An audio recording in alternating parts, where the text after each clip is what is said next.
Menschen mit Behinderungen bereichern unsere Gesellschaft durch ihre individuellen Beiträge. Sie haben ein Recht auf Teilhabe am Arbeitsleben und ihre bestmögliche Förderung.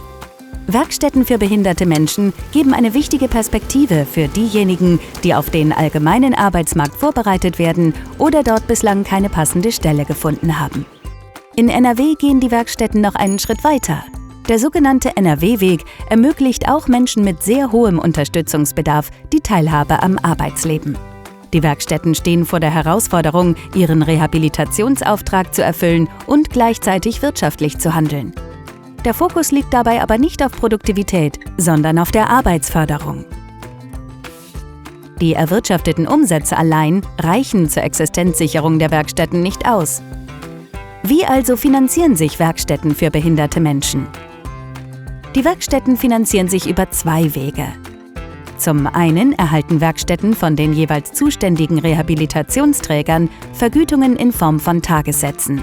Die Tagessätze sollen alle für die Rehabilitation anfallenden Kosten decken.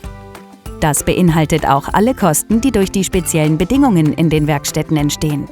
Zum Beispiel, dass es hier Arbeit für jede und jeden gibt und niemand zurückgelassen wird. Zum anderen finanzieren sich Werkstätten aus ihrem Arbeitsergebnis.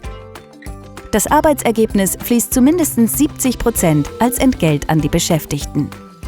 Vom übrigen Geld können Rücklagen gebildet werden, um sicherzustellen, dass die Beschäftigten auch dann bezahlt werden können, wenn es mal weniger Einnahmen gibt.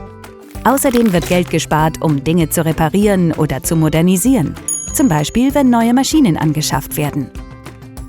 Dank der Finanzierung durch Rehabilitationsträger und ihrer wirtschaftlichen Tätigkeiten können die Werkstätten ihre wichtige Arbeit fortsetzen, die Beschäftigten individuell fördern und damit Teilhabe ermöglichen.